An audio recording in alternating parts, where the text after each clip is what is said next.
Hello, Feely Humans. Welcome to another episode of You, Me, Empathy.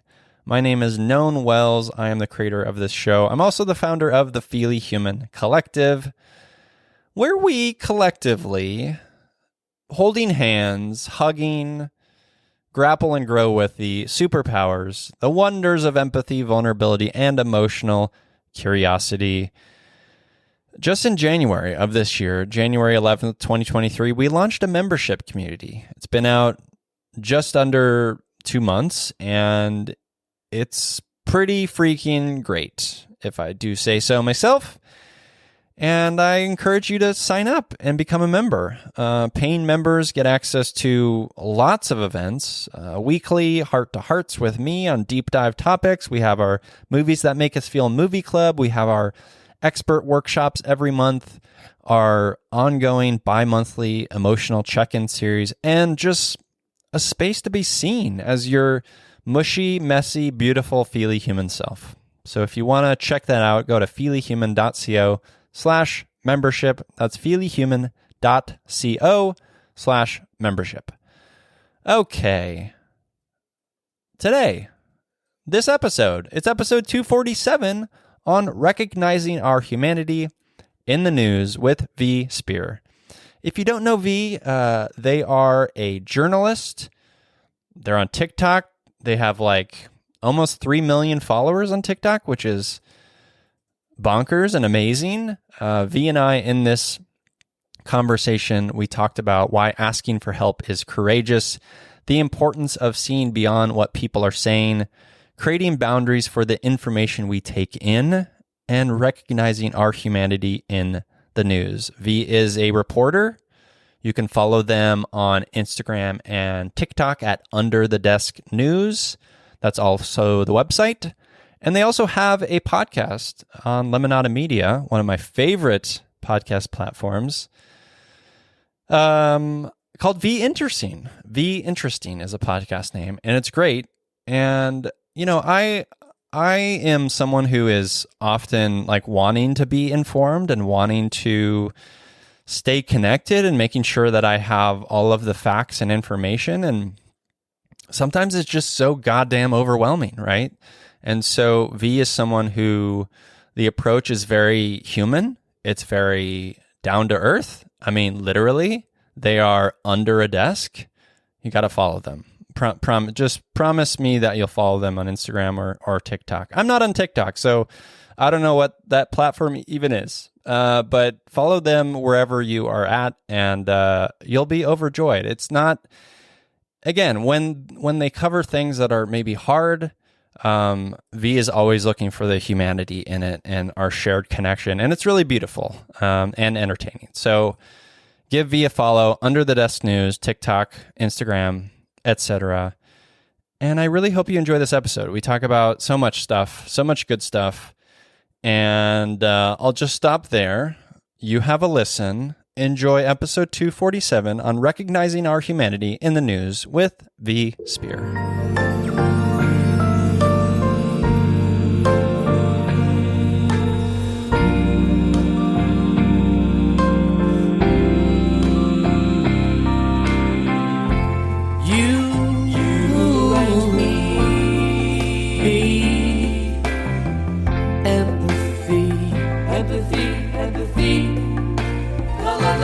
La la la, you,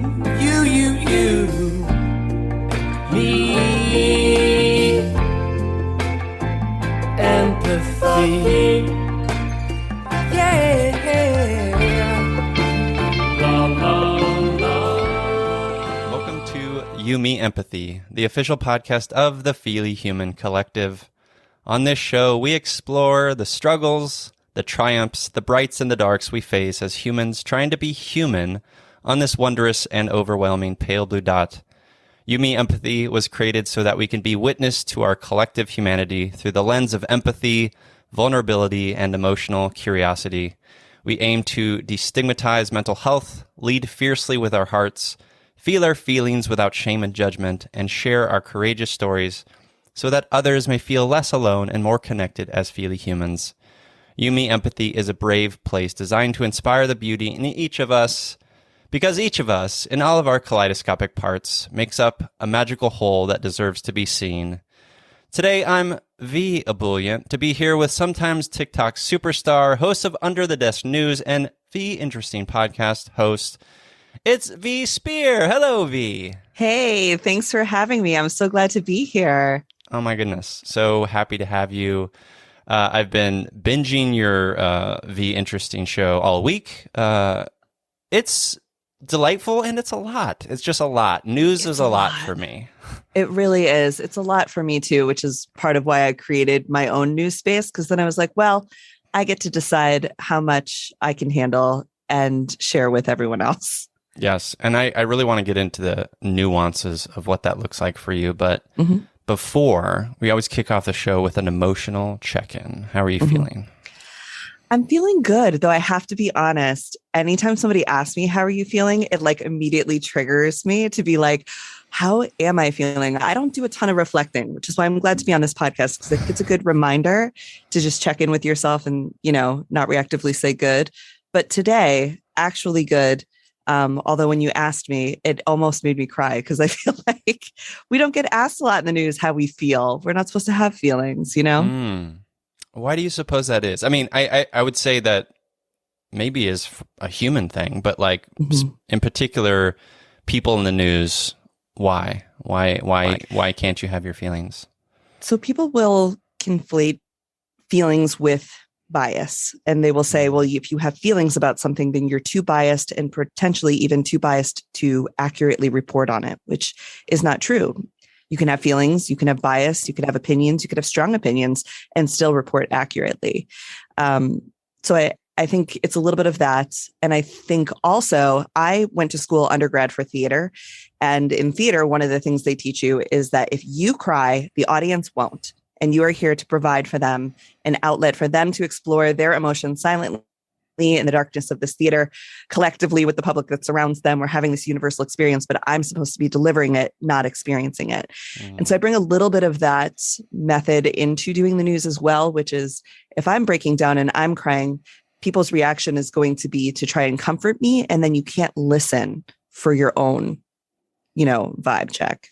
Yeah, that makes sense. It's like the therapist who's crying with you is probably not a good idea. It's probably a little irresponsible. I have made therapists cry before, and I can see them really trying to they hold their face together so well, but sometimes we're just sad and we can't help it. And that's okay. It's human, right? Yeah. And I love this idea that, first of all, we all hold bias. Yeah. Right. Unconscious or otherwise. And to deny us of that truth is just going to lead to more bypassing of parts of ourselves, right? If we're not being curious about the bias, then it's just going to rule us or whatever, right? Right. We've had this idea that I want just the facts straight. And it's like, yes, you should have accurate facts and reporting, of course. But stories are about humans, and humans are more complicated than just what happened to them. The ABCD, here are the steps of what happened. It includes their reaction, it includes the public's reaction, and includes why they made the choices they did when they became a part of that particular story. So I think leaving the feelings out of it, or saying that including any kind of feelings or any kind of bias makes the story overall less factual, is a great disservice to the audience, because the motivations of that person, the humanity of that person who's centered in the story, and stories are about people, matters. It matters to provide context to why they are where they are and what should happen next. Yeah. I want to hear and be witness to the humanity of the person talking about the news, because I do want to be like, I don't want to, it's not being influenced, but it's them. I want to see them being connected and moved and impacted by what's happening. Like, I don't want to see a robot reporting the news. I want to see the humanity in all of it. And then me as the viewer, as someone who's consuming the media, I need to use my critical thinking and assess and like, okay, what is what am I taking in? What is real? What is not? What do I believe? That's the work that I need to do. That's my responsibility. I think that's exactly right. And that's what I hope that listeners do is hear the story, hear, the facts of the story, the context of the story, but then go and get curious and apply that to how this shows up in their regular life. How is this going to show up in conversations with friends and family? Does it affect you? Not every story can affect you. You can't hold water for every single thing that we report on. But yeah, I hope that it triggers something in somebody to say, like, I've either felt like that before, or makes them think about what they would do if they were in the situation, or what they think should happen next, but always relating it back to themselves and the humanity that is driving these stories, for sure.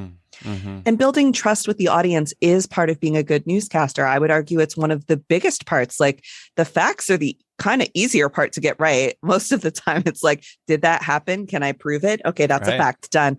But can I gain the audience trust so that when something is complicated or tricky or scary, they can look to me as like someone who's going to mirror for them maybe the direction they're most likely to land on. So many of the stories that we do are confusing and painful. And I think the United States leaving Afghanistan is a great example of this. There were the facts of us leaving Afghanistan and the whys and the policies behind it and the timing. And those were the facts. Those are the hard facts. But then there was the veteran reaction. There was the Afghani reaction. There was the human loss. There was so much more to it. So when people were hearing the facts of something as complicated as the pullout of Afghanistan after 20 years of war, they needed to be able to look to the newscasters, to the storytellers, to the newspaper writers that they believe in, and see how they were taking it, because that just gave them like a head start on the direction we were going to go in, which was, this is important, but this is a deeply painful experience, and it is scary, and it's not going perfectly, and I'm not going to tell you it's going perfectly, and we had a plan the whole time. There was a lot of human loss during that. Yeah. Well, it's what it makes me think about is it's never just one thing, right? No. Like right. it's empathy is contextual. So if we look at the facts, yes, there are facts, and there's a ripple effect, and we need to be like, look at the nuance. We need to look at all the details in between and see how it impacts communities. Like, that is the work of being human. It's never just one thing, right? And we don't live in a vacuum. No. And that story was so personally important to me because I have a lot of veteran friends. I work with a lot of veteran organizations. And as I was reporting the news, the breaking news was the United States is pulling out of Afghanistan right now. The last helicopters are leaving in the next 48 hours. And I saw the public's reaction to that. And then I started to see, I'm a millennial, I just turned 40. So I was in my first year of college in New York City when 9/11 happened. That is directly tied to why we were in Afghanistan. And all those feelings from my friends who watched the towers fall came back.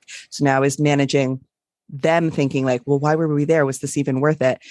And then hearing from my veteran friends who were deeply struggling with suicidal ideation and with the public's reaction to the pullout of Afghanistan, with a lot of people saying, because we went there for nothing, it was a waste, what you did was wrong, right. And vilifying these folks who, I have my perspective on the military and the military at that time and patriotism.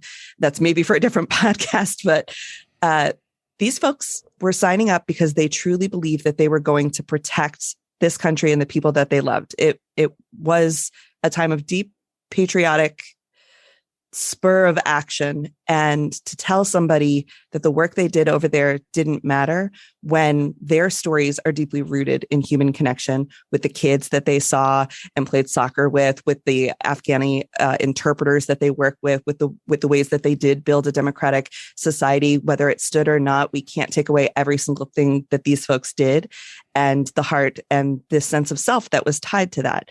So I immediately switched my reporting from just, fact after fact after fact, update what was going on with the pullout to, hey guys, I want you to know that I see you and I see your comments. And you know what? Why don't we all take a quick little second and remind ourselves about the Veteran Suicide Hotline? And they saw a 268% increase in calls during that first week of the pullout of Afghanistan, because it wasn't just that the United States politicians decided we were done messing around over there. It was that people's real lives, careers, emotions, feelings, and memories were also being destroyed. And what does that mean for them when they already live in a world where maybe they don't feel appreciated or they don't feel understood? So you got to look at the whole story. And I think that's what makes a good newscaster, is seeing how people respond and stopping, which a lot of times the cable news doesn't get to. And they also don't get to be face to face with their audience like I do on TikTok, and say, whoa, okay, wait, I actually am seeing how you're hearing this story and how it's hitting you. So now we're going to change because the story is different. What we have to talk about is different. It's beautiful. I have goosebumps. It's a beautiful example of that nuance, right? Yeah. So I am, I'll put me as an example here. So when I hear about war or I hear about veterans or military, I know that I have a bias, right? Mm-hmm. And I have a bias toward thinking in binary terms in the sense of war is wrong, right? That's a simple statement. Maybe that's true. And it's probably a lot more nuanced than that, right? A veteran, oh, they're a Republican. Maybe that's an assumption I could make. That's my bias, right? And that is bias and assumption that I need to examine and investigate and get into the nuance that you're talking about. Because you're right. Like, what is true is that it happened, and whether or not we know the reasons for them going over there, personal reasons, we don't know that. We're making assumptions, right? So, looking at the big picture and understanding that they're human, right? And there was a backlash, as you pointed out, and that's hard. And can we put ourselves into their shoes for a moment and understand that? Yeah. And the thing that I think about when I think about folks who sign up for the service is there's the propaganda signing up for the military that we think of, like with our grandpas and go to war and Uncle Sam wants you, Yeah. And there's a romanticism to that then went away after the World War. And then we saw great failures with the Korean War, with Vietnam War, with the Desert Storm War. There was great failures. And we lost a lot of that kind of nostalgic, we're the good guys, back-to-back World War II champs kind of stuff. And then we had 9/11 happen. And when you think about why people join the military nowadays, it is for opportunity, and people in general seek opportunity wherever they can get it. And if you look at who's signing up to be in the military, it is predominantly lower income folks. It is immigrants. Actually, it's first generation immigrants are one of the biggest populations signing up for the military right now. And what we think of as, okay, well, they're war machines because that's what we saw on TV and that's what we were told. And that's what the movies tell us is cool or whatever, or that's the prescription for masculinity in a toxic place. A lot of folks sign up because you could go to medical school while you're there. You can get your teaching certificate while you're there. You can get a degree in engineering, in plumbing, in all kinds of trade work. A lot of folks who sign up for the military will never see hand-to-hand or active combat. They will see active combat in the way that they will be a combat vet. They will have gone to a territory that is experiencing conflict. But a lot of the work that's being done right now is computer, electrical, drone, aerospace engineering. It's incredible. And the military, having the budget they do, is one of the only places where this education and this opportunity is available. So, of course, if I'm a poor kid in Northwest Arkansas with not a ton of opportunity, maybe not the funds to go to college, and someone is telling me at 17 years old, hey, I've got something for you. One, think about the mentality you had at 17. If somebody gave me $5 to do something, I would have done it. Never mind the benefits that they sell you on. And that's different. But I think if we want to break down where we show empathy and where we show intolerance, we show intolerance in the way that folks are manipulated into joining the military industrial complex that does great harm and benefits not the people. And we look at the folks who signed up and who served and say, they probably did come from a good place. They probably came from a place where they have a natural protective instinct and where they saw opportunity and where they wanted better for themselves. And the journey they took and the lessons we learned, we're not going to learn if we don't do that ourselves, but we can look at them and say, like, you know what? I'm going to grant you the fact that you had good intentions when you did this, and that what is happening right now with the military is very painful to you, and we can share that. Beautifully said. Yeah, I love that. That's so important. I mean, that exercise, that ability to take a step back and look at it all, look at the big picture, right? Be curious, use your critical thinking, ask questions, is essential. Is essential in building community. It's essential in building connection and growing and perspective, all of it. It's so difficult for just talking about men in particular for a moment. Men 13 to 25 have a very difficult time showing up in the world in a way that isn't identified by the standard of masculinity, which is presented through the media, through, extremes. And my brother used to say, and I watched him struggle with it. And I think I just learned so much from him in that he used to say that the only things that men were allowed to do were have feelings when it came to hooking up with girls, fighting in parking lots, or crying at the national anthem. And I was like, okay, Peach. He's like, I'm only allowed to have feelings about those things, about sex, fighting, and crying at the national anthem. And I was like, why do you feel that way? And he's like, because anything else is vulnerable and people don't like vulnerable. And so then they'll make fun of you, or there's just not space for it. And he was extremely lonely. And I think that a lot of men maybe experience loneliness in their feelings in a way that I'm so grateful now. There are so many places that it has become acceptable and encouraged to talk about your feelings and to talk about the wide breadth of feelings that men experience, so that they don't only get to manifest through sex, fighting, or patriotism. Yeah, you're preaching to the choir. I know. I mean, let me tell you about being a man nun. Please. I mean, it's funny because the topic of masculinity and toxic masculinity, and it does come up on this show. I identify as a man. I'm 41, just turned 41, so we're relatively the same age. And I sort of had the benefit / curse of being witness growing up to a very violent man, right? So, and me being very sensitive, I learned to guard myself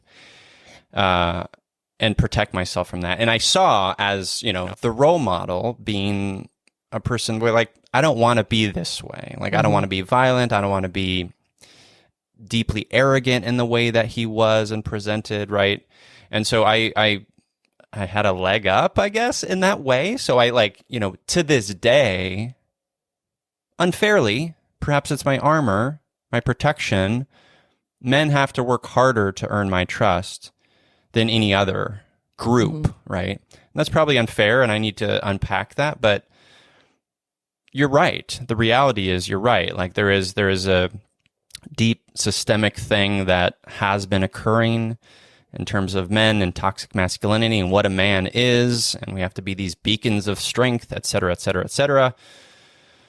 And I'm glad that tide is changing because vulnerability is a beautiful strength. It goes back to how you run the news, how you talk about the news. You're bringing a little bit of yourself. You're being a little bit vulnerable. That allows others in, right? That allows others to see you and connect and relate. And so like, I'm not alone in this struggle or joy. I have always really valued the skill that I learned probably from my grandmother in seeing people and in seeing what they mean beyond what they're saying, and really taking the time to be present with them the way that I want them to be present with me, to understand what is at the root of what we're talking about here right now. And in the news, we're often talking about left versus right or conservative versus liberal or whatever, and that one side is right and one side is wrong.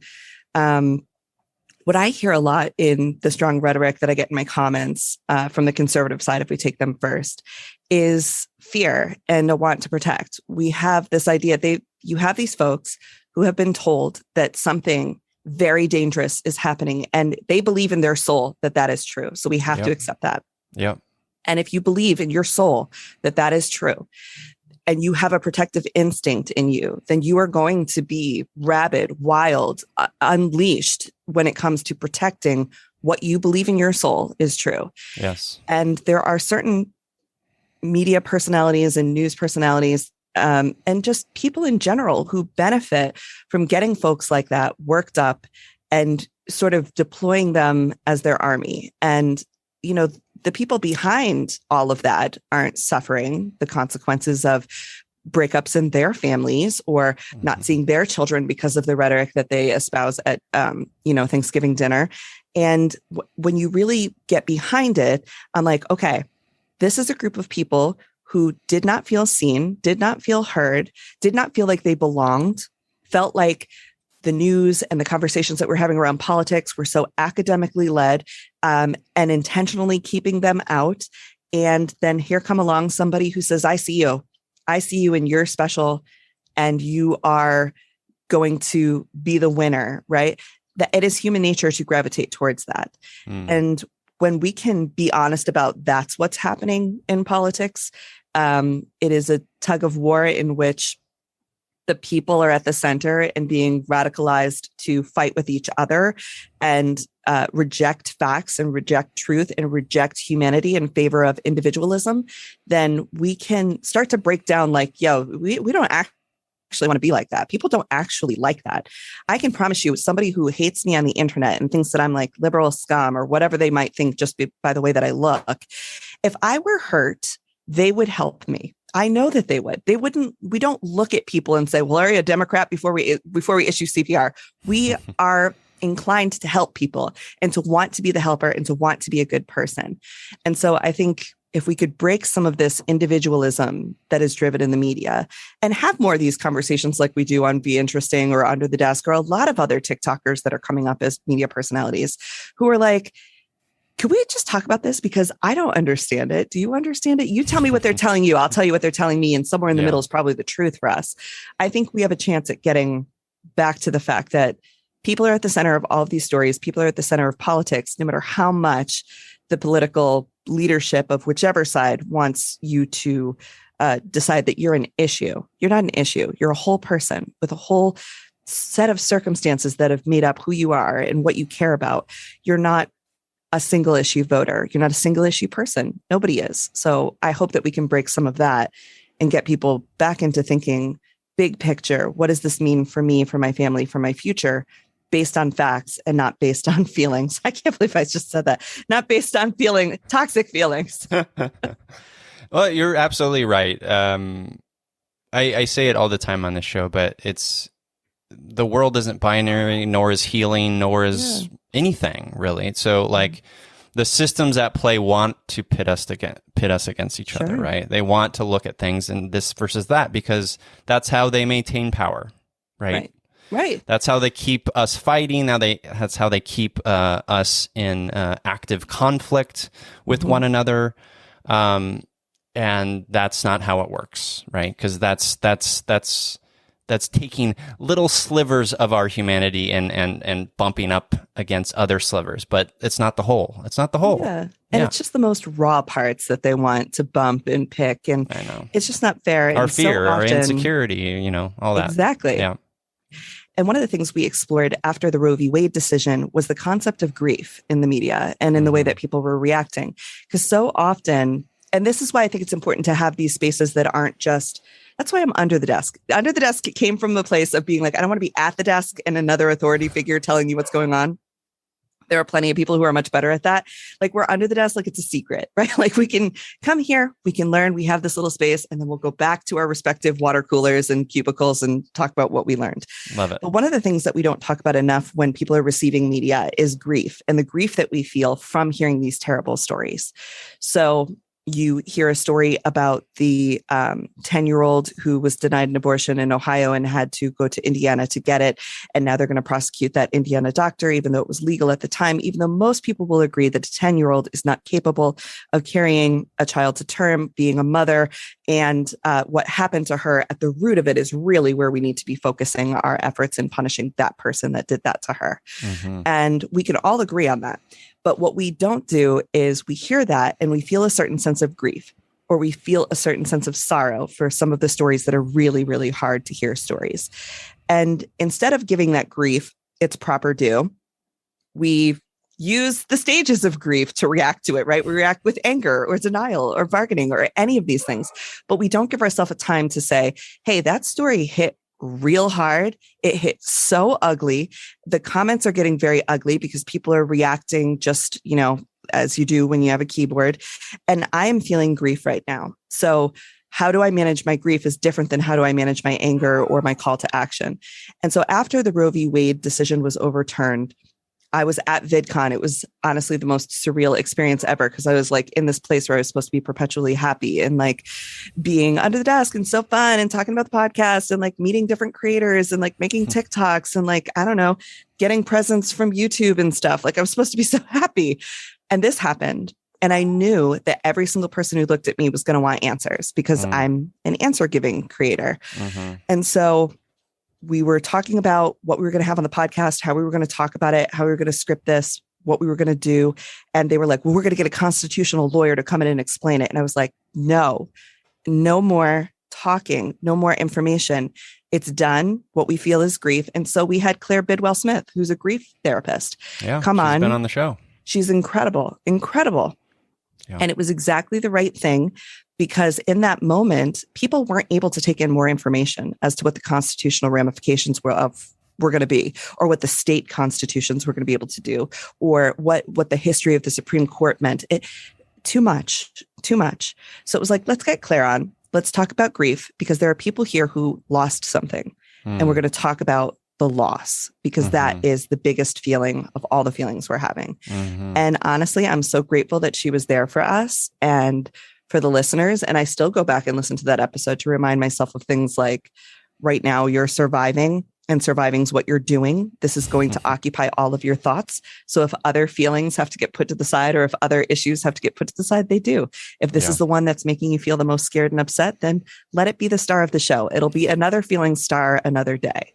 And just that this is the grief that we were feeling was temporary. We would come from that grief with calls to action and things to do. But right now it was okay to just be sad and confused and frustrated and confused and grieve. It's beautiful. Yeah.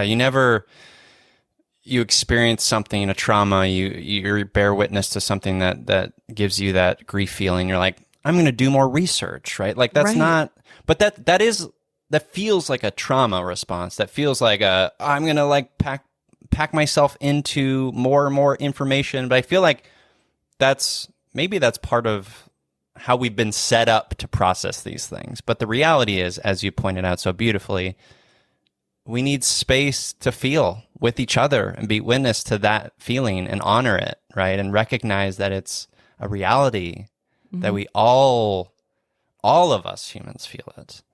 And it was broken. The glass was broken. We could not put that glass back together. I think often of like, what Jackie Kennedy did after JFK in Dallas. She tried to put him back together and you can't. And we have these reactions as people to put things back together and to like want them to just put a Band-Aid on it, just fix it, just paint it, just do whatever the case may be, just hide the broken part. And sometimes you just have to sit with the broken parts and be like, okay, well, they're broken, but they're still here. And I can think about what I'm going to do with them later. Am I going to have to throw out this broken thing and build a new one? Or can I fix this broken thing? You don't know right when it breaks. Right when it breaks, we're just sad that this thing that we liked is broken. It's changed. And we don't know if it's changed for the better or the worse. I've had lots of things break and then I've gotten a better thing later and been like, oh, that old thing I valued so much. This one is so much better. Yeah. And I've had things break where I'm like, that was irreplaceable. And I will always hold a little bit of sadness for it. And we don't get over it as quickly as we wish that we would. It's like when celebrities die. I think of this all the time. When Kurt Cobain died, I stayed home from school. I was in 6th grade. I stayed home from school for 8 days. My mom let me sit like a full Shiva in a day and was like, okay, you are very sad. We're going to do this. And to this day, I have like a reaction when Kurt Cobain comes up. I didn't know him. I was 12 years old. How connected to Nirvana could I have truly been in the way that he was presenting the music and experiencing that music? But to me, oh man, you couldn't tell me nothing. And I carry that with me to this day, and I don't know him. So sometimes folks will make fun of people and be like, why do you even care? It doesn't affect you. And it's like, because it does. It reminds you of something in your life that matters to you that now you're seeing the fragility of. And that's okay. That's important. Yep. You can be sad about things that quote don't affect you because they did affect you. Yeah.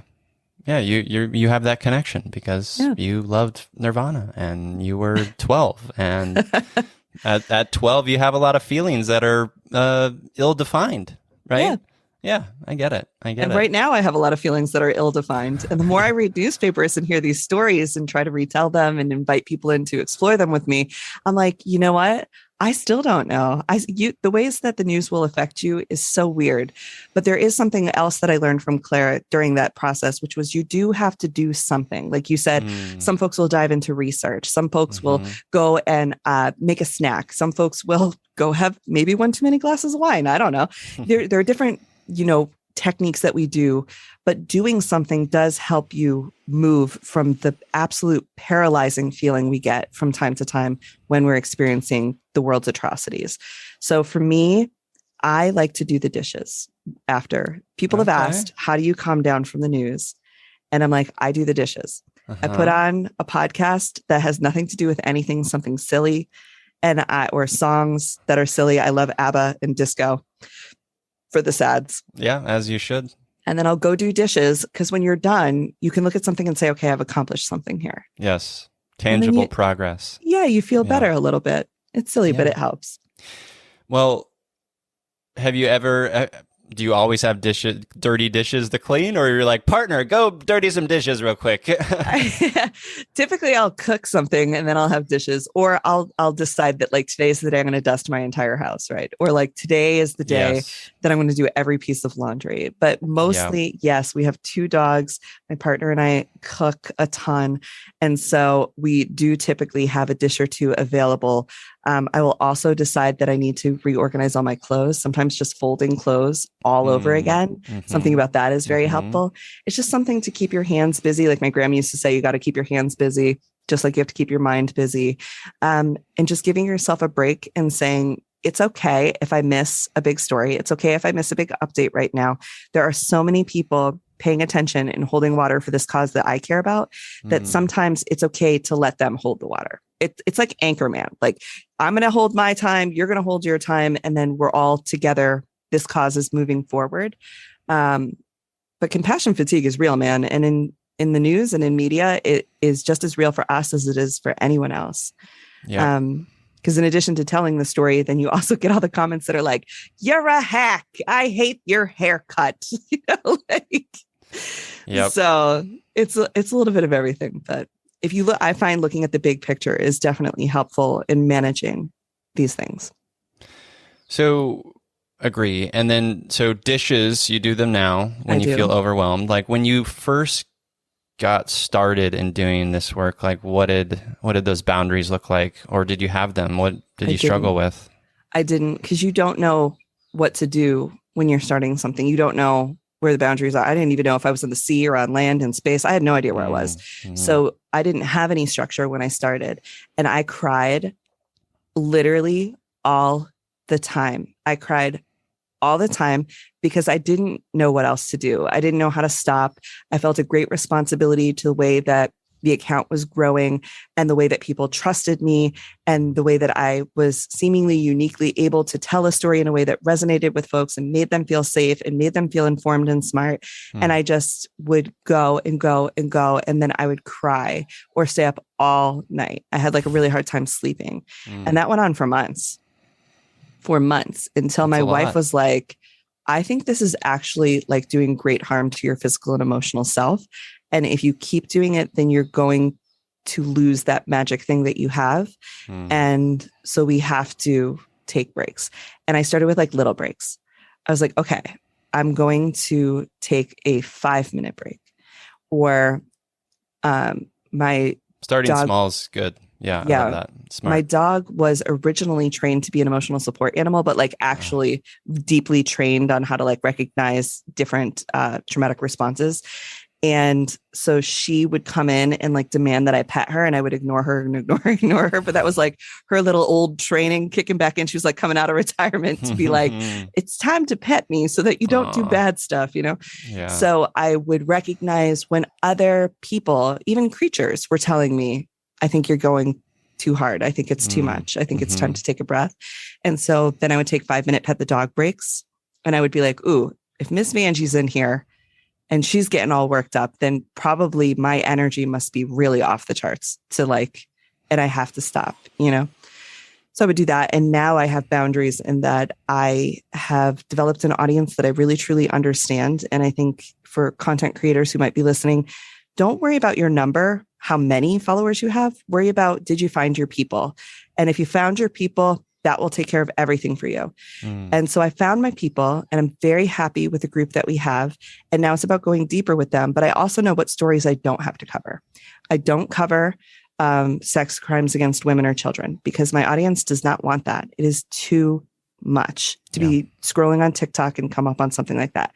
There are people who cover it better, and there are people who seek that content out because they're strong enough or determined enough, or this is the thing that they're going to be able to help with. I'm not going to be the one that can help with it because it affects me too much. It makes me too sad. So I don't have to cover those stories. So I'm like, okay, off the plate. I tend to focus on making sure that we have a little bit of good news every week so that people feel hopeful. The mission of my news and podcast is to make people more conversational. So I don't have to give them a huge, long, terrible, every single bad example of what happened. I just have to give them enough that when you're out at a coffee shop talking with your friends and it comes up, you're like, oh, I know how to talk about that. Or one of your parents says something to you and you don't think that that's quite true. You could be like, I know how to talk about that. And that has helped me so much, not worrying about giving a volume of information, but giving accurate, fair information that makes you more conversational and just helps people process and kind of like think for themselves in a reflective way, as opposed to in an aggressive, like, well, I know more than you way, you know? Reactive way. Yeah. I love that. It's beautiful. So I did see, I'm not on Twitter, but I did stalk you on Twitter a little bit. And I saw, you mentioned you turning 40 recently. Yeah. Happy belated birthday. Thank you.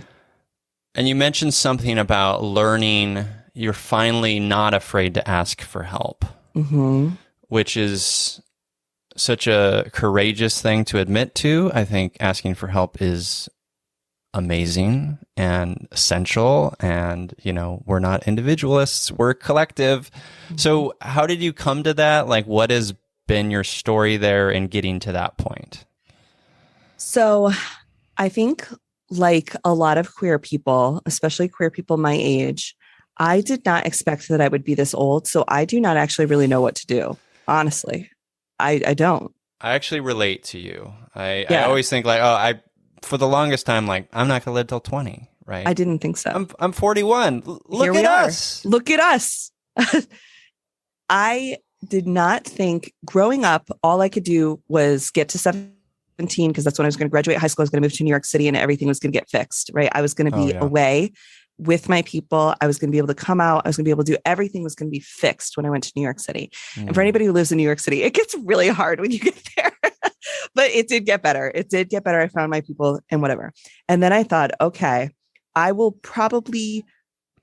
with my people. I waited so long to be myself. And because I was living so fast and just like for the moment, because it was like when you finally, if you were starving and you finally got a sandwich, you would eat that sandwich so fast. That sandwich was my New York City in my early 20s. So I thought, okay, well, I'll probably live to like 23. And I didn't have a death wish. I just didn't think that I would be old ever. I never really saw a lot of old gay people. I just didn't know what happens to you when you grow up and you're gay. And so it was 23 and I was like, this started my like hatred of birthdays because as they came, I just kept thinking, oh, I'm running out of time. And so I didn't have a plan. So I've really kind of like struggled through each year and what each year was supposed to represent. And I think it's part of why I'm so present because I didn't know how to be any other way. But at the same time, I turned 40 and I was like, this is decidedly older. This is decidedly an adult, right? It's a milestone. It's a milestone one. I thought it was the one where you're over the hill. My mom said, no, that's 50. And I was like, okay, well, for me, 23 was over the hill. So when I was turning 40, I was like, I really want to do something. I really want to like share with people what I learned. And I was like, but I learned such the hard way. I learned so hard how to get where I am that I don't know that I actually have the advice for people. Maybe I should ask for advice. Like, what is your 40s like? What can I look forward to? And really just face aging, face that other people have really great experiences that I can learn from, and that I don't have to learn everything the hard way or by myself, and that it's okay to have stuff to look forward to too. So I put on Twitter, I'm turning 40. I'm not afraid to ask for help. I have found people love to be asked for help. They love it. People love to share the things that they learned. People are inherently good, and they don't, at the heart of them, want people to pay dues the same way that they had to. Even if they tell you that they do, they don't. Yeah. People want to give people the secret. They want to give them the insider tip. They want to help them cut the line as long as they feel valued for providing that information to you. So I was like, let people get in on this. And I got some great advice. And people were like, when you turn 40, you really are decidedly an adult. The best thing that I heard was turning 40 means that you stop hearing about your potential and you start getting celebrated for where you are. Because when you're young, it's like, oh man, this kid's got such potential. Well, potential is the gap between where I am and where you think I could be. And I'm just looking at where I could be and being like, man, I wish I was there now. Yeah. And they were like, when you turn 40, people will start to look at you for where you are and stop telling you, oh man, you're really going to make it. Oh, you're really going to be something, which is essentially always telling you that you're not that thing. Right. So I was like, woo, I can't wait for that. That sounds really nice. That sounds great. And I just wasn't afraid. I let my parents come up. They wanted to come and visit. I was like, yeah, sure. Come on up. I usually worry about my mom traveling. I have an infant niece and we were going to go on a boat, which was adventurous for an infant. And I was like, sure. If my sister thinks that's good, let's go on a boat. That sounds nice. I feel like I finally am at a place now where I trust people so much more than I ever did. And it was really hard for me to get here. And I have a lot of reasons to not trust people, but it is easier. It is easier to trust that people are good and they want to show up for you and that you can learn from them and that they're not all just going to lie to you or hurt you or try to take from you, that there isn't a finite amount of good and that we all have to fight for it, but rather people can show you where more good is. Like the island is much bigger than we think it is. And I think that's what I learned most about the 40th birthday. And I really enjoyed, and I'm really excited for now. And now I'm not worried about not getting older, because I did get older. Despite everything I thought wasn't going to happen, it happened. And I'm healthy and everything is great. I'm so grateful to hear it. Yeah. Do you feel like part of that external trust has like a piece of that puzzle is the internal trust and love and attention that you give yourself? I do. I used to feel like I had to be everything to everybody all at once. And some of that comes from growing up in theater, right? I have to be everything. I have to be a singer, dancer, actor, a real triple threat. I heard it my whole life, right? And in fact, you can be very successful just being good at the things that you like to be good at. And also, just because you're good at something doesn't mean it's what you're supposed to do. I was a phenomenal cheerleader. I was a UCA all-star cheerleader, like incredible cheerleader. Wow. I didn't really like cheerleading, but I was good at it. So I was like, well, I'm going to do it. I think now I also have this mentality where folks will get freaked out on TikTok if your views go down. And I'm like, I celebrate it. I'm like, good, my views are down. I can do some experimenting. I'm not being held to like 1 million people looking at what I'm doing today. It's only like 100,000 people looking at what I'm doing today. But I know it's someone else's turn. And I love that. And I want to celebrate that. And I want to be excited for that. My 100,000 views day is someone else's 7 million views day. And what an exciting time for them. I know what that feels like when you go viral. I want other people to have that feeling too, because it is so life-changing and exciting. So I think that's part of it, is understanding that it doesn't always have to be your turn. And in fact, when it's not your turn, that is just as fun sometimes. Like, That's great. I used to say my favorite plans were canceled plans because I like making the plan, but then I also love when people are like, I can't come tonight. I'm like, that's great. A Yes, new same. opportunity to stay home and do something else. Indeed. Yeah. So yeah, I like the idea that it's someone else's turn when it's not your turn, or when you're low or things aren't clicking, knowing that they will again because they have before, and it's never over. It's not over. Your good time isn't over. It'll come again. Precisely. There's no ending point. There's no finish line. It's it's not static. This is a dynamic thing. We've been here. We'll be here again. Yeah, exactly. And there are times when you're at your height and you also have some lows. Like I would argue that I'm in a very great, successful career moment. And I still have times where in my personal life with friends, I have struggles, right? Where I am outgrowing a friend. That's hard. And it's hard to be like, oh, well, but you're so successful, you should just be happy. And it's like, I am, but your life changes with success. Your life changes with loss, and just like it does with success, and how that affects your personal life and how that affects the way people see you or the ways that they have decided you've changed and whatnot. That hurts. That stuff hurts. Even when you're really successful, there's not a binary. There's really high highs, and in your high highs, there might be something really shitty that happens. It's everything everywhere all at once. Yep. Exactly. Yep. Yeah. And there's this piece of the numbers, the success, the whatever that we're perceiving as being somehow impervious to our humanity, right? Somehow impervious to pain or struggle or all the nuances of being human, right? Yeah. Because folks expect that hockey stick growth forever. Yeah. And problematic. I think you got to decide where success is for you. For me, success is not being on a major cable network TV show late night and making millions of dollars. That's not success for me, because the pressure of upholding that would crush me. I know where my limits are. I know how much public attention I can handle. I know how much editor input I want. And I know what it would feel like to have that. And then I'm the type of person who's always worried, well, what if you lose it? Success for you is different. Like there's this new kind of trend on TikTok that I love of people talking about declining promotions because they're happy. They're in a job that they know how to do that job. They're happy with that job. They don't want to get promoted because getting promoted, they'd have to maybe learn a whole new skill, maybe move out of the group of friends that they have at work. Yeah. Even if it was for a little bit more money, the money doesn't compensate for the overall experience. And I think that's important to keep in mind with success too. And with work is like, what does success to you mean? What does it mean doing? What does it mean not having to do? And when you get there, it's okay to stay there. It's okay to stay where you're comfortable and you're happy. I'm very happy. I'm very comfortable. I still have time to spend with my wife. We're looking to have kids. I would be able to go to their hockey games right now. I don't know if I would be able to do that if I were trying to be Rachel Maddow, right? Like she probably doesn't have a lot of time to go to kids' hockey games. There's a different expectation, So I think knowing what success feels like for you and defining it for yourself is also a part of happiness. And then allowing people to also have that for themselves and not pushing on them. Oh, you could be doing so much more. Maybe I don't want to be. Maybe they don't want to be.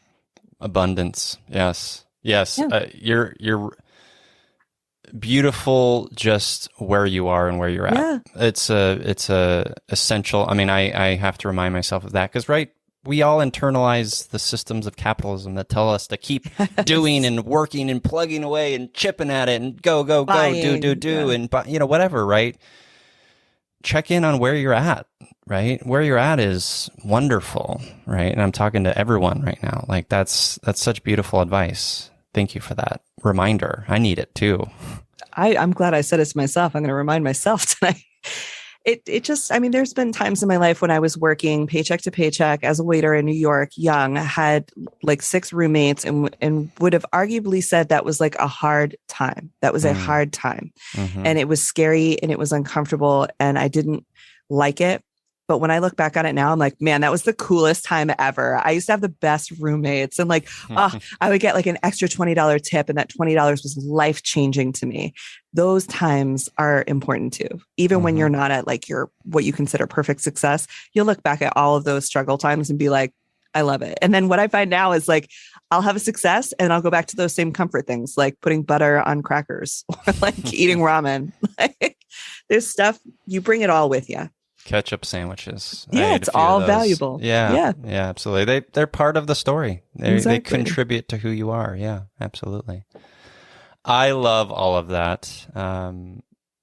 So you mentioned you're grateful and you're content and you're happy with where you're at. Do you have other aspirations of doing different things? Like what are your goals? Do you have goals? You don't need to either. Yeah, I'm a super hyper present person in that I love what we're doing today. And I find that each day increases the opportunity. What I'm so pleased with is I have found my people, and this is it. This is where the castle is. This is the house. The foundation is here. This is where I live. And I'm just hopeful that we can bring more people into the room that also want to be here.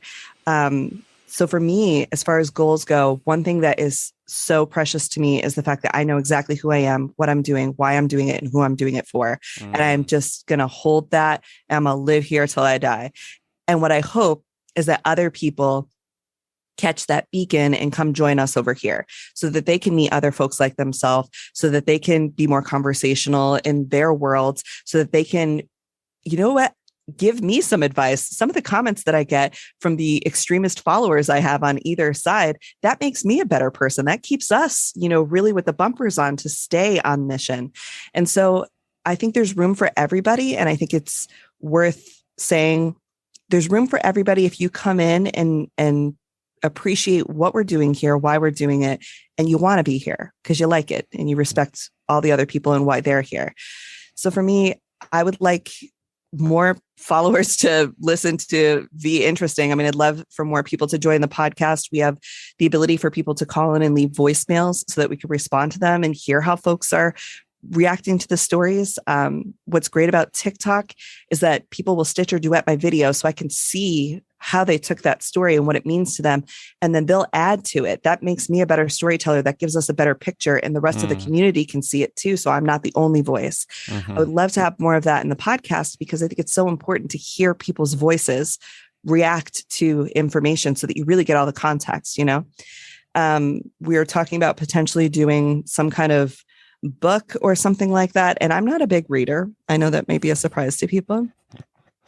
I am not a big reader. I have dyslexia. Reading is a little bit tricky for your old pal, but I do it because it's important.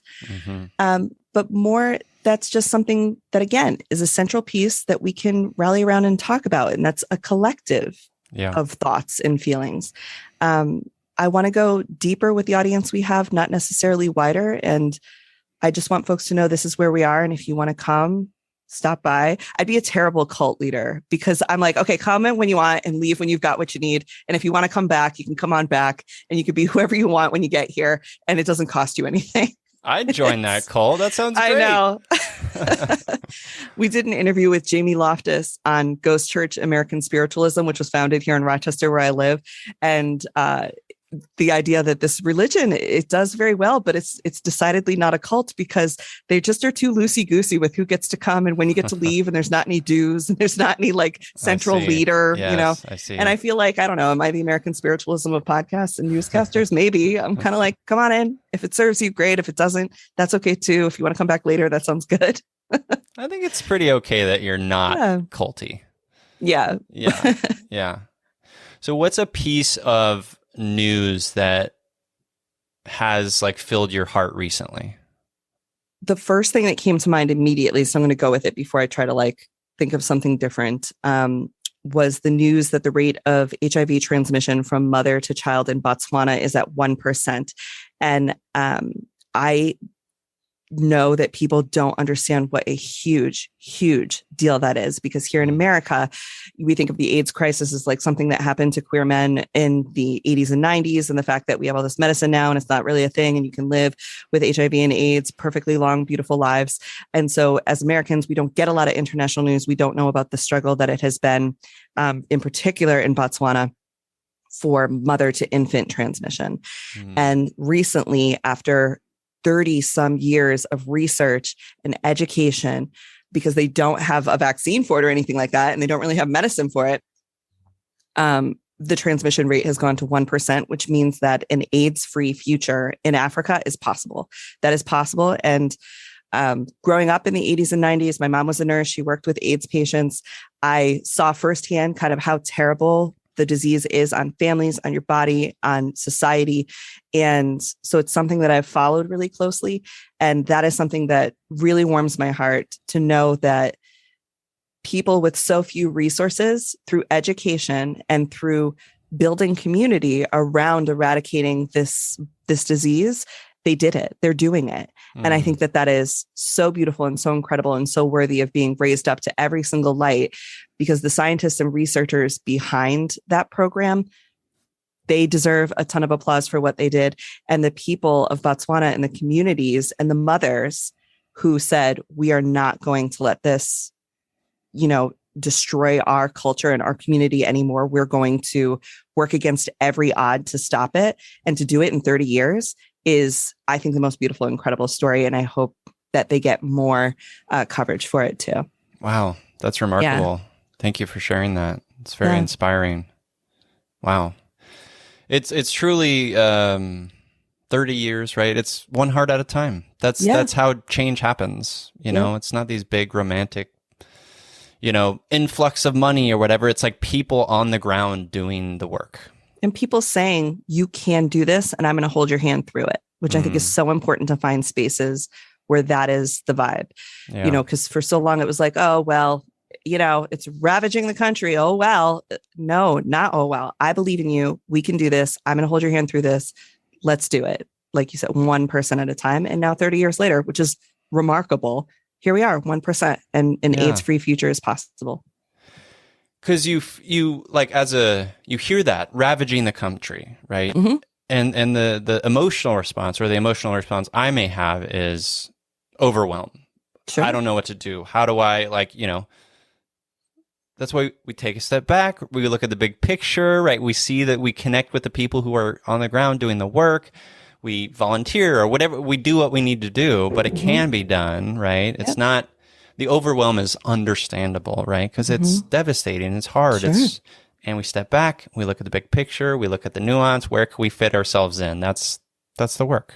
And where can we center the people who are most affected? And as soon as they did that, it was like, now this matters to me. This isn't activism at me. This is someone believing in me and giving me the power to better my direct community. And we see it happen time and time again, over and over and over in all countries on many issues. When you center the people in the issue, you have a great response. Absolutely. Because people are inherently good and they want to do good and they want to be helpers. And I have to believe that. I have to. Yeah, me too. Yeah. So speaking of helpers, we always wrap up the show talking about our empathy heroes. So people in our lives, maybe even characters from stories or movies we love and cherish, who are empathetic, compassionate, feely people. I will go first to give you a moment to reflect on your empathy hero. Mm-hmm. I have a handful of empathy heroes this week, and they're all the members of the Lemonada team. I recently just started helping out, doing some contract work for Lemonada, and have been connected to Lemonada for some time now. Amber and Jackie and Jen and Lizzie and all of those folks, just salt of the earth, big-hearted, so generous, so curious, so just such good people, and I'm grateful for them and their support. So they're my empathy heroes this week. Yeah, I am so glad to hear that, and I will add, as when I was pitching Jess and Steph, who own the Lemonada company, on the podcast I wanted to do, I was trying to explain it, and I was very inarticulate, and I just started crying, and Jess was like, okay, you know what? You're getting a show. Yes. I see what you are trying to say without you using the words. And yes, we believe in this. So yeah, they are the most empathetic. They can see you through things that you can't even say. They're good readers. They're really good readers and really good humans. And in my personal life, my empathy hero is definitely my wife. From the time that we were friends, and we were friends before we got married, this is a person who just is a beacon for folks who feel misunderstood or left out. Natalie is the type of person who, if you're at a party and you're in the kitchen and you look a little awkward, she's going to come and say hi to you. If you're a dog on the street, they're going to come and say hi to her. There is just something about her that she recognizes what's not being said and what's not clear. And what I appreciate so much about her, and now I'm getting choked up, is she can also she helps me so much to articulate my own feelings. And I think I'm a very emotionally intelligent person, but there are so many times that I am missing my own point. And she just has this way of being like, I think what you mean is, and it's just dead on, man. It's dead on. And I just appreciate that so much about her. And yeah, people, if dogs love you, you're a good person. That's the quote of the podcast. Well, we all need a Natalie in our lives. We're mirrors for each other. We right? do. Like we can't do this alone. This is not alone work. This is not living is not alone. It is not. No, it certainly isn't. Yeah. I love that. I love that you have Natalie. Yeah. I do too. We need it. She is the key to my stability for sure. Yeah. Well, V, where can the Feely humans out there connect with you? Obviously listen to your shows, all of that stuff. So you can listen to my podcast, Be Interesting, wherever you're listening to this one. It's available everywhere from the Lemonada Network. And you can find me on Instagram, YouTube. Now I'm doing shorts. This is very new. So the YouTube is the sandbox. That's a weird place if you want to find my weird content. And TikTok at Under the Desk News. And I'm generally like a very available person. So if you've got questions, if you've got story ideas, if you're feeling something and you want it to be discussed or better explained, my DMs are always open at Under the Desk News. Amazing. Well, listeners, all those links will be in the show notes at feelyhuman.co. V, thank you so much for being a part of You Me Empathy. It was wonderful. I felt a little scattered throughout, but you are present and a beautiful human that I'm a big fan of now. So thank you for being a part of this. Thank you so much. That's very kind. Yeah, our feelings are kind of scattered, huh? It's like picking up confetti. Yeah. Thanks for having me, Nun. You're very welcome. And to you listeners, as I always say, I'm here, you're here, we're here together on this wayward, overwhelming, awe-inspiring pale blue dot. We have each other. It's You Me Empathy.